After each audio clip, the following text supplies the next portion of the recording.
రూపము చూసి లక్ష్మీ పద్మావతి దుఃఖించుట.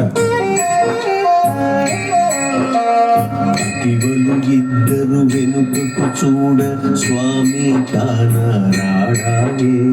సవతులు ఇద్దరు పరుగున వెళ్ళి శిలారూపమే చూసెనుగా, శిలారూపమే చూసెనుగా.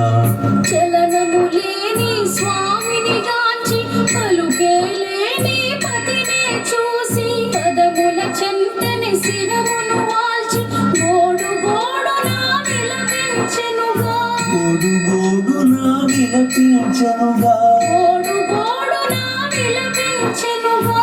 వెంకటేశుని చరితము వింటే పాపములన్నీ తొలగుగదా.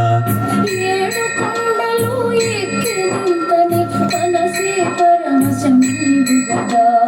వెంకటేశుని చరితము వింటే పాపములన్నీ తొలగుగదా. ఏడు కొండలు ఎక్కినంతనే మనసే పరవశముందుగదా.